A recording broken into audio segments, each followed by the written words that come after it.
हम लोगों का चल रहा है electrophilic substitution reaction aromatic compounds में हम लोग देख रहे हैं। तो यहाँ पर सब्स्टिट्यूशन रिएक्शन का मतलब है कि एक इलेक्ट्रोफाइल निकल रहा है तो दूसरा इलेक्ट्रोफाइल जुड़ रहा है, और हम लोग सारा रिएक्शन आपके एनसीईआरटी और कॉम्पिटिटिव एग्ज़ाम में पूछे गए क्वेश्चन से हम लोग सारे रिएक्शन को देख रहे हैं। तो आज हम लोग देखेंगे कि फिनॉल और उसके कंपाउंड्स में या हम यूँ कहें कि फिनॉल लेंगे और फिनॉल पर हम डिफरेंट रिएजेंट से रिएक्ट कराएंगे और वहाँ भी इलेक्ट्रोफिलिक सब्स्टिट्यूशन रिएक्शन देखेंगे। तो ज़रा हम लोग देखें कि कैसे सब्स्टिट्यूशन रिएक्शन फिनॉल में होगा। अगर स्टूडेंट्स आप चैनल को सब्सक्राइब ना किए हों तो जल्दी से कर सकते हैं, बाकी लाइक शेयर कमेंट्स करते रहें। तो हम लोग देखते हैं electrophilic substitution reaction in phenol.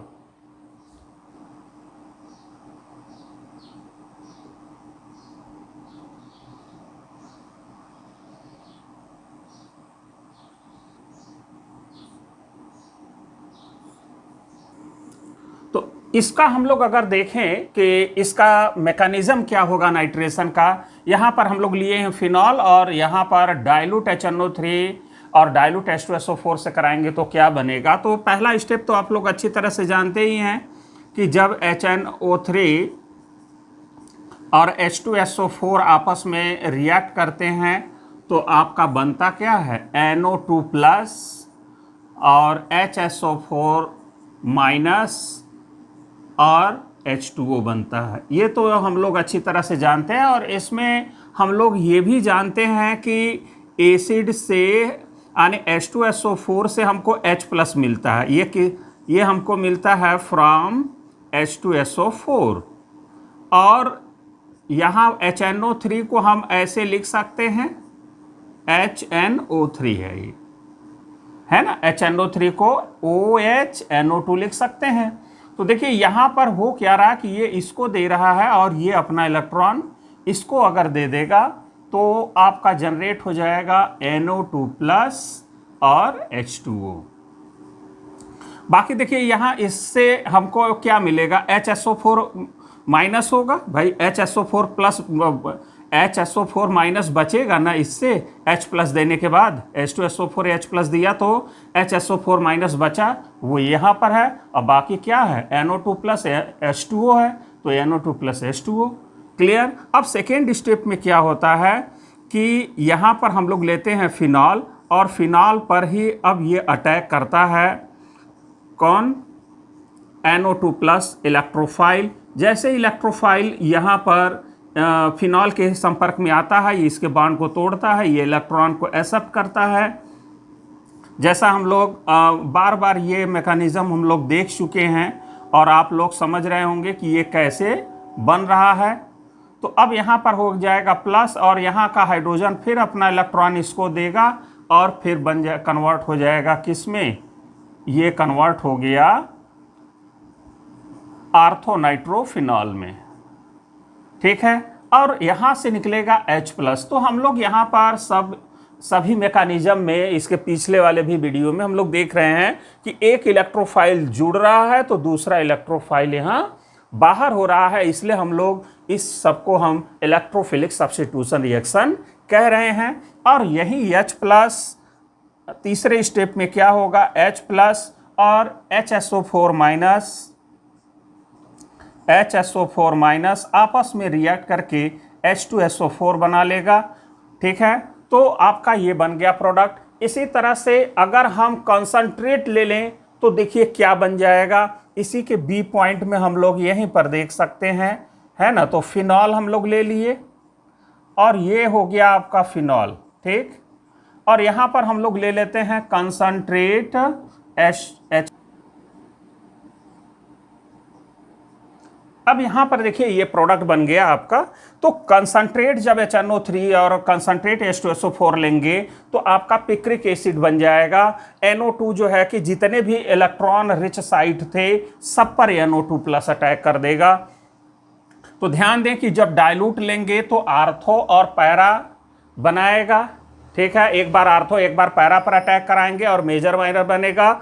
लेकिन जब हम कंसंट्रेट ले लेंगे तो यहाँ NO2+ का जो कंसंट्रेशन होगा बढ़ जाएगा।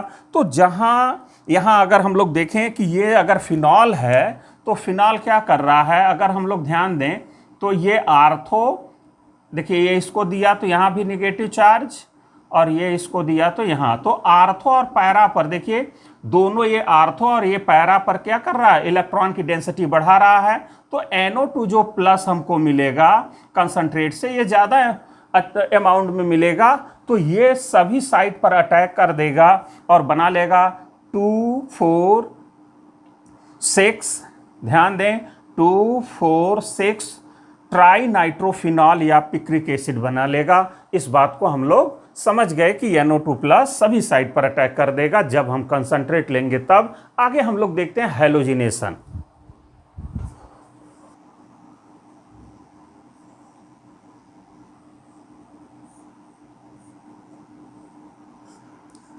यहाँ पर हम लोग फिर ले रहे हैं फिनॉल, और ये फिनॉल प्लस Br2 है ना। अब यहाँ पर हम लोग Br2 का रिएक्शन तो करा है, लेकिन पोलर सॉल्वेंट में यहाँ लेते हैं हम लोग H2O, और ये है पोलर सॉल्वेंट। तो यहाँ पर हम लोग अगर देखें तो दो सॉल्वेंट में हम लोग करा रहे हैं, एक तो है नॉन पोलर या लेस पोलर। तो नॉन पोलर हो या लेस पोलर में यहाँ पर जो ब्रोमीन फिनॉल से रिएक्ट करता है तो आर्थो और पैरा जो है कि ब्रोमोफिनॉल देगा, एक मेजर, ये माइनर होगा, ये मेजर प्रोडक्ट होगा। इसी तरह से यहाँ भी इलेक्ट्रोफिलिक सब्स्टिट्यूशन है, Br+ ये आर्थो और पैरा पर अटैक करेगा। यहाँ पर अगर पोलर सॉल्वेंट लेंगे तो यहाँ भी इलेक्ट्रोफिलिक सब्स्टिट्यूशन रिएक्शन होगा, और पिछले रिएक्शन की ही तरह से होगा, सारा एकदम रिएक्शन उसी तरह से होगा, है ना। और प्रोडक्ट भी देख रहे होंगे कि हम लोग एकदम बिल्कुल वही एकदम है, एक जैसा दिख रहा होगा आप लोगों को, है ना। वहाँ पिक्रिक एसिड, तो यहाँ पर 2, 4, 6 ट्राई ब्रोमोफिनॉल बन रहा है ना। तो 2, 4, 6 ट्राई ब्रोमोफिनॉल, ये 2, 4, 6 ट्राई ब्रोमोफिनॉल बन जाएगा जब हम लोग लेंगे पोलर सॉल्वेंट। आगे हम लोग देखते हैं कोलबेज रिएक्शन, वहां पर देखें कि क्या होता है।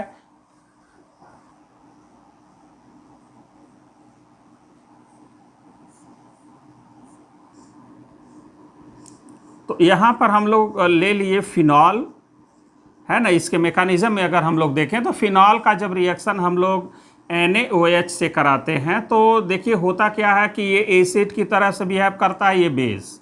तो आपका क्या बन जाएगा, सॉल्ट और वाटर। तो यहाँ से H2O बाहर हो जाएगा और Na यहाँ पर आ जाएगा और सोडियम फिनॉक्साइड बन जाएगा। और यहाँ पर ये जो सोडियम फिनॉक्साइड है, इसी का रिएक्शन अब हम लोग करा रहे हैं CO2 से। तो यहाँ पर बन गया सोडियम फिनॉक्साइड। अब जब इसका रिएक्शन हम कराएंगे तो देखिए CO2 का स्ट्रक्चर हम लोग ऐसे ही बनाते हैं, यह तो आप लोग अच्छी तरह से जानते हैं। और यहाँ पर सेंट्रल एटम ये है, और इसी की प्रॉपर्टी, इसकी प्रॉपर्टी इस पूरे मॉलिक्यूल की प्रॉपर्टी होती है। तो यहाँ पर अगर हम लोग देखें, ये बॉन्ड अगर टूटेगा तो C+ और O-, और यहाँ पर ये बॉन्ड ऐसे टूटेगा और ये अपना इलेक्ट्रॉन इसको देगा। तो ज़रा हम लोग देखें कि अब ये किस में चेंज होगा। तो अब ये कन्वर्ट हो गया आपका, भाई देखिए यहाँ पर तो कोई चेंज नहीं है, जैसे है बॉन्ड वैसे ही लगाएंगे। यहाँ ONA है, ONA ही रहेगा। अब यहाँ पर देखिए C है और डबल बॉन्ड O है, ठीक।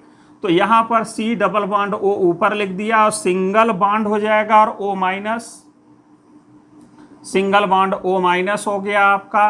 अब यहाँ पर आएगा प्लस, क्योंकि बॉन्ड ऐसे टूट रहा है, यहाँ पर होगा प्लस, और इसी प्लस को हाइड्रोजन अब अपना इलेक्ट्रॉन इसको दे देगा, और जैसे ये इसको देगा तो ये अपना इलेक्ट्रॉन इसको दे देगा और कन्वर्ट हो जाएगा किस में। अब ये कन्वर्ट हो गया सैलिसिलिक COOH में। अब यहाँ ये है ONA, और यहाँ पर बॉन्ड में कोई परिवर्तन नहीं, अब यहाँ डबल बॉन्ड हो जाएगा और यहाँ पर हो जाएगा COOH। अब इसका हम लोग कराते हैं एसिडिफिकेशन। अब H+ से कराएंगे, एसिड मिलाएंगे तो Na हट करके अब यहाँ पर H आ जाएगा और कन्वर्ट हो जाएगा किसमें, सैलिसिलिक एसिड। तो आपका यही प्रोडक्ट होगा और यही है आपका सैलिसिलिक एसिड। तो ये इस तरह से जो है कि इसका मैकेनिज्म काम करेगा। अब यहाँ पर भी हम लोग अगर ध्यान से देखें तो यहाँ से देखिए H+ बाहर हुआ, यहाँ पर भाई एक इलेक्ट्रोफाइल यहाँ पर जुड़ा तो H+ यहाँ से देखिए ये बाहर हुआ और ये आकर के इससे लग गया। तो यहाँ भी इलेक्ट्रोफिलिक सब्स्टिट्यूशन रिएक्शन है। आगे हम लोग देखते हैं रीमर टीमर रिएक्शन।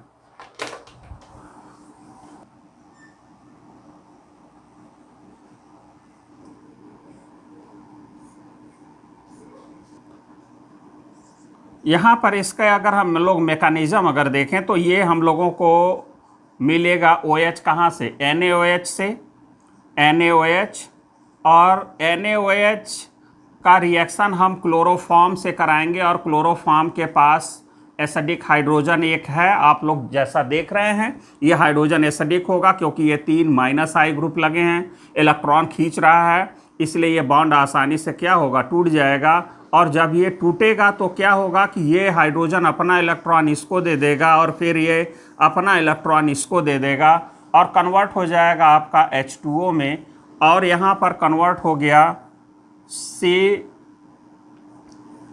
Cl और Cl, और यहाँ होगा माइनस, और यहाँ पर इसके लोन पेयर में और नेगेटिव चार्ज में रिपल्सन होगा और ये तुरंत बॉन्ड टूट जाएगा और कन्वर्ट हो जाएगा CCl2, है ना, डाइक्लोरोकार्बिन और Cl- में टूट जाएगा, ये बाहर हो जाएगा और यही आपका होगा इलेक्ट्रोफाइल, न्यूट्रल इलेक्ट्रोफाइल। आप लोग अच्छी तरह से जान रहे होंगे क्योंकि इसका इस कार्बन का आने के सेंट्रल एटम का देखें तो ऑक्टेट क्या है, इनकम्प्लीट होगा, इसलिए यही जो है कि इलेक्ट्रोफाइल अब रिंग पर क्या करेगा, फिनॉल पर अटैक करेगा। और यहाँ पर अगर हम लोग देखें तो ये है आपका फिनॉल, और ये इस फिनॉल पर के नज़दीक जैसे ही ये CCl2 आएगा, डाइक्लोरोकार्बिन आएगा, ये पाई इलेक्ट्रॉनों को खींचेगा, ऐसे तो खींचेगा तो ये बॉन्ड टूट जाएगा। आर्थो और पैरा पर चूंकि निगेटिव चार्ज डेवलप करेगा तो आर्थो और पैरा पर ही निगेटिव चार्ज डेवलप करना आपको, आने को वैसे उसी के हिसाब से तोड़ना है। आप ऐसे तोड़ सकते हैं या ऐसे तोड़ सकते हैं या ऐसे, ठीक है। तो अब यहाँ पर जब ये टूटेगा तो ये इलेक्ट्रॉनों को जब एक्सेप्ट करेगा तो किस में कन्वर्ट हो जाएगा भाई, ये कन्वर्ट हो गया। अच्छा ध्यान दें कि अब उसमें जब NaOH मिलाए होंगे तो उस समय ये जो है कि Na में कन्वर्ट हो गया होगा भाई। यहाँ पर बेस अब जैसे ही मिलाएंगे तो फिनॉल कन्वर्ट हो जाएगा, साल्ट और वाटर बन जाएगा। तो ये सॉल्ट है और वाटर बाहर निकल गया तो वो सॉल्ट के रूप में होगा, इस बात को ध्यान देंगे हम लोग।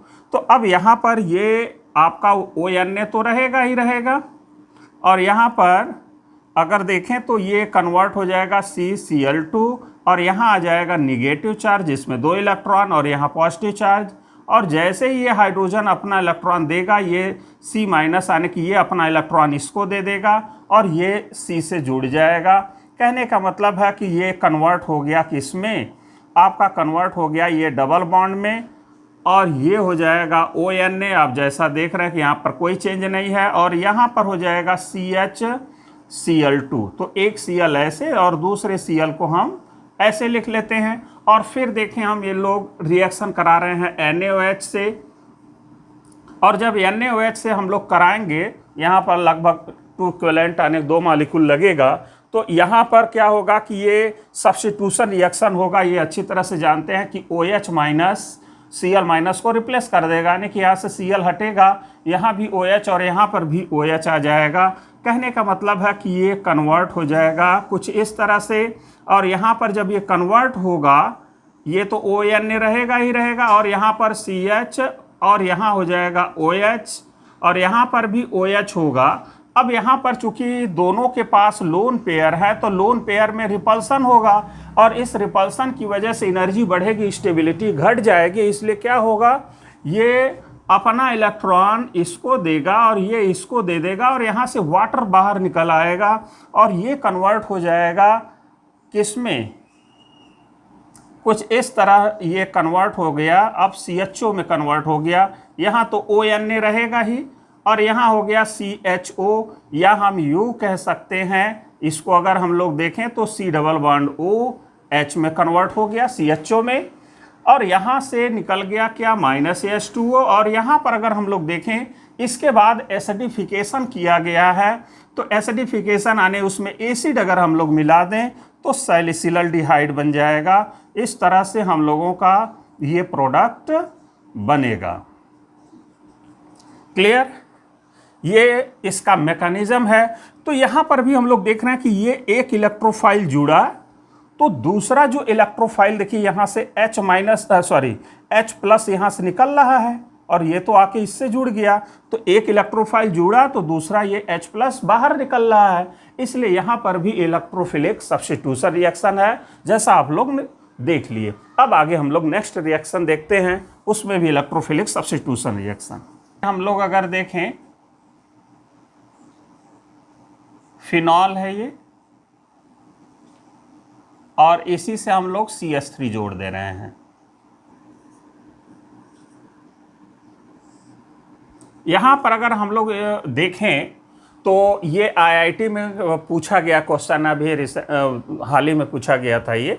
तो यहाँ पर अगर हम लोग देखें कि IITG में जो ये क्वेश्चन आया है, देखिए कितना इजी है, सब एकदम जैसे आपने पीछे खूब रिएक्शन कराया, जो है फ्रीडल क्राफ्ट एल्काइलेशन, एसाइलेशन है ना, नाइट्रेशन, सल्फोनेशन, बिल्कुल सब उसी तरह से इसका भी मैकेनिज्म है। आपको ध्यान से अगर बस देखें तो सब दिखाई देगा। देखिए यहाँ पर आपका ये हमने ले लिया और उसमें मिला दिया लेविस एसिड, तो जब AlCl3 आप मिलाएंगे, ये इलेक्ट्रॉन डेफिशिएंट होता है। अब ये न्यूक्लियोफाइल का एक्सेप्टर होता है, तो देखिए यहाँ से ये बॉन्ड टूटेगा और ये इसको एक्सेप्ट कर लेगा। तो देखिए बना क्या, अब यहाँ पर अगर देखें तो ये C डबल बॉन्ड O होगा प्लस, और यहाँ से अगर ध्यान दें तो ये 1 2 3, तो 1 2 3, अब यहाँ पर हो गया O। अब देखिए यहाँ पर O लिखना पड़ेगा, OAlCl3, और माइनस हो गया अब यहाँ पर। क्लियर? तो 3 कार्बन है इसमें, देख लें। और यहाँ से ही क्यों टूटा, यहाँ से क्यों नहीं? तो यहाँ पर जो है कि एसाइल कार्बोकेटायन बनने की वजह से ये कार्बोकेटायन टर्शियरी कार्बोकेटायन से भी ज़्यादा स्टेबल होता है, क्योंकि ऑक्सीजन अपना लोन पेयर यहाँ पर ये अपना इलेक्ट्रॉन इसको दे करके बैक बॉन्डिंग बना लेगा, और दोनों के ऑक्टेट क्या होंगे, कंप्लीट हो जाएंगे। इसलिए ये कार्बोकेटायन ज़्यादा स्टेबल होगा, इसलिए बॉन्ड यहाँ पर ऐसे टूटा। क्लियर? अब यही कार्बोकेटायन क्या करेगा, अब इस पर अटैक करेगा। तो ये अगर हम लोग फर्स्ट स्टेप में लिए, तो सेकेंड स्टेप में हम लोग ये ले लेते हैं। अब यहाँ पर ये सबस्ट्रेट आप ले लीजिए, यहाँ पर है फिनॉल, और यहाँ पर हम CH3 भी जोड़ा गया था, तो CH3 जोड़ देते हैं। अब यहाँ पर क्या है कि आर्थो पर एक ग्रुप पहले से लगा है, तो अब आर्थो पर तो नहीं अटैक करेगा, बल्कि वो कहाँ पर अटैक करेगा, पैरा पर। तो अब यहाँ पर ये आप ले लीजिए इलेक्ट्रोफाइल को, और ये इलेक्ट्रोफाइल आपका ये है CO+, और यहाँ पर तो है OAlCl3- है ना। तो अब यहाँ से ये बॉन्ड ऐसे टूटा, ये अपना इलेक्ट्रॉन इसको देगा और फिर कन्वर्ट हो जाएगा किसमें, अब यहाँ पर ये तो बिल्कुल पहले जैसा ही है, यहाँ पर कोई चेंज हो ही नहीं रहा, तो यहाँ पर हम लोग चेंज नहीं करेंगे, जैसे है वैसे लिखेंगे। अब यहाँ पर देखिए ये आपका यहाँ से ये जुड़ जाएगा, तो अब यहाँ पर है क्या, C डबल बॉन्ड O है, तो अब यहाँ लिखिए C डबल बॉन्ड O, और बाकी देखिए CH2 CH2 CH2, तो आप यहाँ लिख दीजिए CH2 CH2 3 ठो रहेगा, है ना। 3 कार्बन है, 1 2 3, और उसके बाद है OAlCl3। अब यहाँ पर होगा निगेटिव चार्ज। अब यहाँ से देखिए अगर ध्यान दें तो यहाँ पर ये कंप्लीट बॉन्ड होगा और यहाँ पॉजिटिव चार्ज होगा। देखिए यहाँ पर तो हम कोई चेंज नहीं किए हैं। अब यहाँ से ये ऐसे टूटेगा तो इस पर प्लस होगा और ये आकर के इससे जुड़ेगा तो प्लस यहाँ आएगा, ध्यान देंगे हम लोग। अब यहाँ का जो H होगा, ध्यान दें, कि वो अब अपना इलेक्ट्रॉन इसको दे देगा, इस कार्बन को दे देगा, और ये बॉन्ड अब यहाँ पर जो ये ऐसे है वो ऐसे हो जाएगा, शिफ्ट कर जाएगा, यहाँ डबल बॉन्ड हो जाएगा, और ये H+ जैसे इसके संपर्क में आएगा ये AlCl3 बाहर हो जाएगा और यहाँ हो जाएगा OH। तो कहने का मतलब है कि ये कन्वर्ट हो गया इस कंपाउंड में। ये है आपका प्रोडक्ट, ये है OH, यहाँ पर है CH3 होगा, यहाँ पर आप देख ही रहे हैं कि CO है, फिर CH2 है 3 ठो, और फिर CH2 है, और यहाँ पर हो जाएगा OH। जैसे ही यहाँ से H+ निकलेगा AlCl3 बाहर, और O- से क्या लग जाएगा, H, तो ये प्रोडक्ट हो जाएगा, यहाँ -AlCl3 बाहर हो गया। ठीक है, तो ये समझ में आ गया होगा कि प्रोडक्ट कैसे होगा। आगे हम लोग देखते हैं इसी में।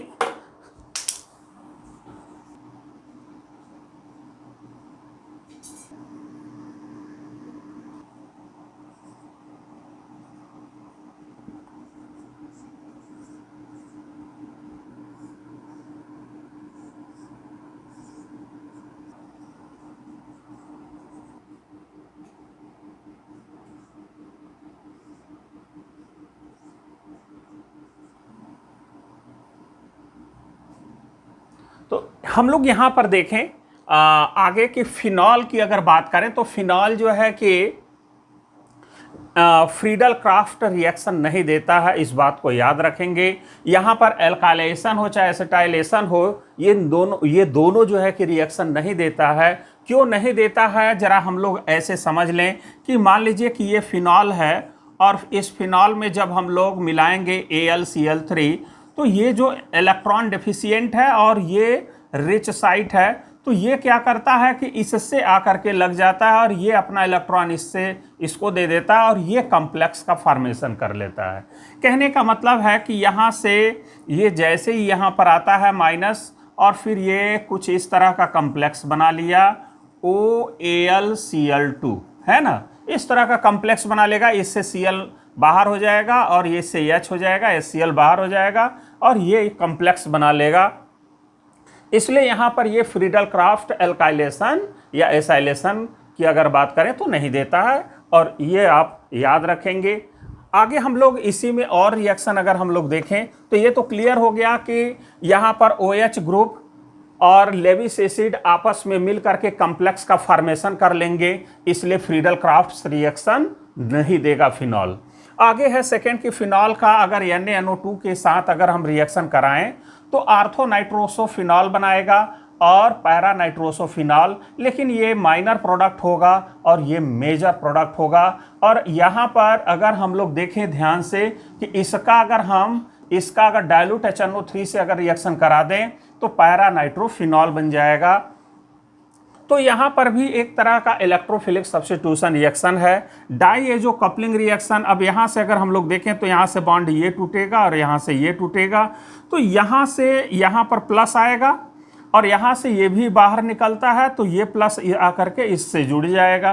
तो यहाँ पर भी अगर देखें तो इलेक्ट्रोफिलिक सब्स्टिट्यूशन है, यहाँ भी इलेक्ट्रोफिलिक सब्स्टिट्यूशन है। यहाँ पर देखें फिनॉल का ये 2 मॉलिक्यूल है, ये थाइलिक एनहाइड्राइड है।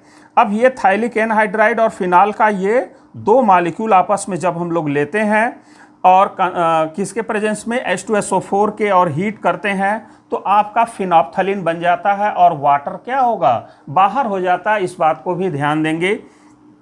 तो यहाँ पर ये सब आपने देखा कि इलेक्ट्रोफिलिक सब्स्टिट्यूशन रिएक्शन है। आगे कुछ और रिएक्शन देखते हैं।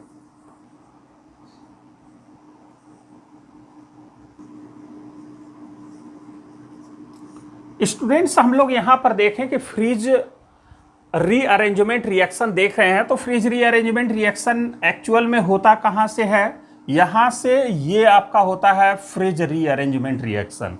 लेकिन कराने के लिए हम लोग लेते हैं फिनॉल और उसके साथ हम लोग एस्टिक एनहाइड्राइड लेते हैं पिरिडीन के प्रेजेंस में। तो देखिए होता क्या है कि यहाँ पर ये बॉन्ड टूटता है और CO+ CH3CO+ और एसीटेट आयन में, तो ये अटैक कर देता है ऑक्सीजन के लोन पेयर पर और फिर इससे जो है कि जुड़ जाता है और फिर इस पर आता है प्लस, तो हाइड्रोजन अपना इलेक्ट्रॉन दे करके बाहर निकलता है और ये O- से रिएक्ट करके एस्टिक एसिड बना लेता है। तो कहने का मतलब है कि ये कन्वर्ट हो गया इसमें। तो अब यहाँ पर फिनाइल इथेनोएट में जब ये कन्वर्ट होता है और उसमें एनहाइड्रस AlCl3 जब हम लोग मिलाते हैं, तब यहाँ पर होता है फ्रिज रीअरेंजमेंट रिएक्शन। अपने आप को देखिए कैसे ये रीअरेंज करता है या कैसे कन्वर्ट हो जाता है उस प्रोडक्ट में। तो जरा हम लोग देखें, अब यहाँ पर एनहाइड्रस AlCl3 है, तो ये क्या करता है भाई, न्यूक्लियोफाइल का ये एक्सेप्टर होता ही है। अब ये हो जाएगा फिनॉक्साइड आयन, और ये फिनॉक्साइड आयन को ये एक्सेप्ट कर लिया AlCl3 और एसीटेट आयन कन्वर्ट कर दिया। तो पहले हम लोग ये लिख लेते हैं कि ये कन्वर्ट किस में हो गया, ये कन्वर्ट हो गया आपका OAlCl3 माइनस में, ये आपका O माइनस और ये मिलकर के ये कॉम्प्लेक्स बना लिया। अब उसमें ये कार्बोकेटायन बचता है, तो ये कार्बोकेटायन क्या करता है, अब सीधे आर्थो और पैरा पर अटैक कर देता है। अब यहाँ पर अगर ध्यान दें तो ये कार्बोकेटायन जैसे ही यहाँ पर आएगा, अब देखिए ये बॉन्ड ऐसे टूटेगा या तो फिर यहाँ का टूटेगा, है ना, ये दोनों पॉसिबल होंगे। तो यहाँ का हम लोग तोड़ करके बनाते हैं, जैसे यहाँ का तोड़ेंगे वैसे यहाँ का तोड़ के मैकेनिज्म होगा। तो यहाँ का जब अगर टूटता है तो ये अपना इलेक्ट्रॉन इसको दे देता है और फिर कन्वर्ट किस में हो जाता है, अब ये कन्वर्ट हो गया इसमें। अब देखिए यहाँ पर ये तो OAlCl3 रहेगा ही इस पर माइनस, और यहाँ पर ये कन्वर्ट हो गया COCH3 में, और यहाँ पर आएगा पॉजिटिव चार्ज क्योंकि ये ऐसे टूटा है। अब यहाँ का हाइड्रोजन अपना इलेक्ट्रॉन जैसे ही देगा और ये अट्रैक्ट कर लिया जाएगा यहाँ पर, तो O माइनस अपना इलेक्ट्रॉन Al को दिया है। तो अब यहाँ पर चूंकि इसके लोन पेयर में रिपल्सन हो रहा है, ठीक है, ये बात समझ रहे होंगे, तो लोन पेयर में और इसके लोन पेयर में रिपल्सन हो रहा है, इसलिए बहुत ज़्यादा स्टेबल नहीं है, ये आराम से टूट जाता है। जैसे ये प्रोटॉन यहाँ आता है, ये AlCl3 हट जाता है और O माइनस से H प्लस लग जाता है, और ये कन्वर्ट हो जाता है क्या, प्रोडक्ट में, और ये कन्वर्ट हो गया इसमें OH में, और यहाँ आ गया आपका COCH3, क्लियर। और यहाँ से AlCl3 क्या हुआ, बाहर हो गया। अब यहाँ पर अगर हम लोग देखें, अगर ये पैरा पर अटैक करता है तो पैरा पर अटैक करेगा तो ये बॉन्ड टूटेगा और यहाँ पर आकर के COCH3 जुड़ जाएगा। कहने का मतलब है कि अगला जो होगा उसमें ये बन जाएगा OH और यहाँ पर आ जाएगा COCH3। तो इस तरह से ये दोनों प्रोडक्ट बन जाएंगे, इस बात को ध्यान देंगे। तो ये रहा इसका मैकेनिज्म। तो यहाँ से ये जो ब्लैक कलर में आप लोग ये देख रहे हैं, ये एक्चुअल में ये फ्रिज रीअरेंजमेंट है, क्योंकि यहाँ पर एनहाइड्रस AlCl3 के प्रेजेंस में ही आपका ये रीअरेंजमेंट हुआ। तो ये रीअरेंजमेंट होता है किसके प्रेजेंस में, एनहाइड्रस AlCl3 के एक्चुअल में प्रेजेंस में होता है ना। तो यहाँ पर हम लोग एसिड इसलिए मिला देते हैं कि थोड़ा सा ये आसानी से ये और अच्छे से जल्दी से टूट करके ये OH ग्रुप में आ जाए, इसलिए यहाँ पर एसिड लिया गया है। तो आगे हम लोग फिर देखते हैं आगे गटरमैन फॉर्मुलेशन रिएक्शन, जरा उसको भी हम लोग देखें। लेकिन उसके देखने से पहले हम लोग ये जान लें कि जो बैकेलाइट का फॉर्मेशन होता है, तो वहाँ पर होता क्या है कि फिनॉल हम लोग लेते हैं और फिनॉल का रिएक्शन हम लोग किससे कराते हैं, फॉर्मल्डिहाइड से, H डबल बॉन्ड OH से। तो अब यहाँ पर भी अगर हम लोग देखें तो ये इसको देता है, ये इसको देता है, ये इसको देता है, तो यहाँ भी इलेक्ट्रोफिलिक सब्स्टिट्यूशन रिएक्शन होता है। इस बात को भी ध्यान देंगे कि फिनॉल और फॉर्मल्डिहाइड आपस में जब रिएक्ट करते हैं तो आपका नेओलैक का मोनोमर बनाएंगे, फिर नेओलैक फिर ढेर नेओलैक आपस में ढेर सारे मिल करके बैकेलाइट का फॉर्मेशन कर लेते हैं, जैसा हमने जो है कि पॉलीमर में आप लोगों को पूरा मैकेनिज्म के साथ दिखाया है। तो ये भी एक तरह का क्या है, इलेक्ट्रोफिलिक सब्स्टिट्यूशन रिएक्शन है। आगे देखते हैं गटरमैन।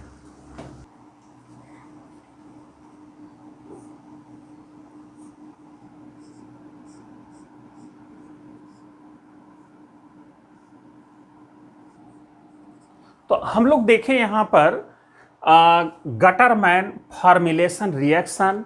तो गटरमैन फॉर्मुलेशन रिएक्शन में होता क्या है कि फिनॉल हम लोग लेते हैं और HCl और एनहाइड्रस ZnCl2 के प्रेजेंस में ये रिएक्शन होता है। तो आपका ये इंटरमीडिएट बनता है और फिर इसका रिएक्शन एसिड और वाटर से रिएक्शन आने की हाइड्रोनियम आयन से कराते हैं तो ये प्रोडक्ट में कन्वर्ट हो जाता है आने की ऑर्थोहाइड्रोक्सी बेंजल्डिहाइड में। क्लियर? लेकिन कैसे हो रहा है ये जरा हम लोग मैकेनिज्म को अगर देखें तो मैकेनिज्म में सबसे पहले HCN जो होता है वो एसिड के संपर्क में जैसे ही आता है ये बॉन्ड यहाँ पर ऐसे टूट जाता है और टूटेगा तो भाई C+ और N- होगा, N- और H+ मिलके यहाँ पर CH बॉन्ड यहाँ तो CH है ही, NH बॉन्ड का फॉर्मेशन कर लेगा। जो यहाँ पर Cl बचेगा Cl- वो ZnCl2 चूंकि लेविस एसिड है वो रिएक्ट करके ZnCl3 का फॉर्मेशन कर लेगा। तो अब यहाँ पर ये और ये जैसे कि यहाँ पर आपने ये देखा कि H से ट्रिपल बॉन्ड N है तो पहले ये टूट गया। पहले टूटने देखिए ऐसे भी हो सकता है कि ये लोन पेयर दिया हो H+ को तो ये लोन पेयर देगा तो क्या बनाएगा H से ट्रिपल बॉन्ड NH। अब यहाँ पर N पर पॉजिटिव चार्ज आएगा तब ये जाकर के बॉन्ड टूट जाएगा तो फाइनली हमको यही ना मिलेगा, ये डबल बॉन्ड और C पर प्लस NH मिलेगा, है ना। तो आप ऐसे भी कर सकते हैं, इस बात को ध्यान दें। तो अब यहाँ पर जब ZnCl2 से जब ये रिएक्ट करेगा तो ZnCl3 बना लेगा और ये कन्वर्ट हो गया इसमें। अब इसका अगर हम लोग देखें तो ये रेजोनेंस से स्टेबलाइज होगा क्योंकि यहाँ पर देखिए लोन पेयर है और ये लोन पेयर जब ये इसको देगा तो यहाँ पर ये चार्ज सप्रेस हो जाएगा और ट्रिपल बॉन्ड हो जाएगा और यहाँ नाइट्रोजन पर प्लस आ जाएगा। और फिर क्या होगा कि यहाँ पर ये जो आपका कॉम्प्लेक्स है देख रहे हैं कि इसमें है क्या चीज़, तो यहाँ पर है ये आपका एक तरह से इलेक्ट्रोफाइल है ना। तो अब यहाँ पर ये एक दूसरे में कन्वर्टिबल है तो ये इलेक्ट्रोफाइल कैसे स्टेबलाइज हो रहा है इससे ये आप लोग यहाँ देख रहे हैं। तो इसमें का जो इलेक्ट्रोफाइल होगा ये इस रिंग पर अटैक करेगा और यहाँ पर अटैक करेगा तो देखिए कैसे।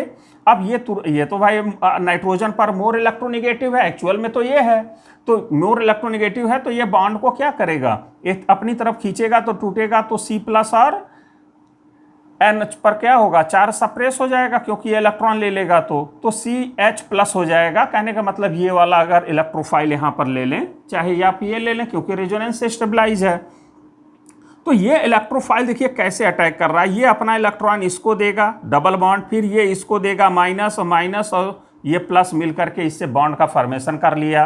अब यहाँ पर हो रहा है क्या कि यहाँ पर जो ZnCl3 है उसमें से Cl- निकलता है, वो Cl- इसके एसिडिक हाइड्रोजन पर जो यहाँ पर हाइड्रोजन है एसिडिक हाइड्रोजन उस पर अटैक करता है तो ये हाइड्रोजन अपना इलेक्ट्रॉन इसको देता है, ये ऑक्सीजन को दे देता है और फिर कन्वर्ट हो जाता है इसमें। HCl यहाँ से क्या होता है, बाहर हो जाता है। अब ये इंटरमीडिएट जब बना तो देखिए इसके दो पाथ हैं, है ना, दो पॉसिबिलिटी है। एक तो ये है जो ब्लू कलर से आप देख रहे हैं और एक ब्लैक कलर से हम लोग आगे बढ़ रहे हैं। तो यहाँ पर अगर ब्लू कलर वाला देखें तो यहाँ पर अब ये जो एसिड वाटर है इसके भाई एसिड के प्रेजेंस में वाटर H+ और OH- में टूटेगा और यहाँ पर ये कैसे टूटेगा, ये ऐसे टूट जाएगा। और जब ऐसे टूटेगा तो यहाँ पर आ जाएगा OH और यहाँ पर होगा H, तो H+ इससे जुड़ जाएगा और OH- इससे जुड़ जाएगा, कन्वर्ट हो जाएगा इसमें। अब चूंकि एक ही कार्बन पर दो लोन पेयर वाले हो गए, है ना, तो यहाँ रिपल्सन होगा, एनर्जी बढ़ेगी, स्टेबिलिटी कम होगा तो तुरंत हाइड्रोजन अपना इलेक्ट्रॉन इसको देगा और ये इसको दे देगा, यहाँ से NH3 बाहर और कन्वर्ट हो जाएगा प्रोडक्ट में। या हम यहाँ पर कहें कि HCl टूटेगा तो होगा क्या कि यहाँ पर H+ आ करके यहाँ पर जुड़ जाएगा, ये N- और H+ मिलके ये बना लेगा, भाई प्लस आएगा। तो अब उसमें ये जो है ये जो ZnCl2 बच रहा है, ये ZnCl2 बचा है तो वो ZnCl2 और ये Cl- मिल करके ZnCl3 बना लेगा, इस पर माइनस और ये प्लस, ये कम्प्लेक्स हो जाएगा। अब यहाँ पर वाटर फिर अब यहाँ पर तोड़ दीजिए H+ और OH- एसिड के प्रेजेंस में, तो ये यहाँ से टूटेगा और जब टूटेगा तो ये इसमें कन्वर्ट हो जाएगा, फिर यहाँ पर H अपना इलेक्ट्रॉन इसको देगा, ये इसको देगा, NH3 बाहर और प्रोडक्ट में कन्वर्ट हो जाएगा। तो यहाँ पर स्टूडेंट्स अगर हम लोग देखें तो ये पूरा था हम लोगों का गटरमैन फॉर्मुलेशन रिएक्शन और अच्छे से आपने एक एक स्टेप आपने देखा कि कैसे एक्चुअल में प्रोडक्ट बन रहे हैं। तो स्टूडेंट्स, इस वीडियो के लिए इतना ही। अगर वीडियो आपको अच्छा लगता है तो आप चैनल को जरूर सब्सक्राइब करें, है ना, और लाइक शेयर कमेंट्स करते रहें। तो इस वीडियो के लिए इतना है। फिर हम लोग, ये तो हो गया है फिनॉल, अब हम लोग अगला जो है कि फंक्शनल ग्रुप यानी कि बेंजीन पर दूसरा फंक्शनल ग्रुप जोड़ करके वहाँ इलेक्ट्रोफिलिक सब्स्टिट्यूशन रिएक्शन देखेंगे। ओके, धन्यवाद।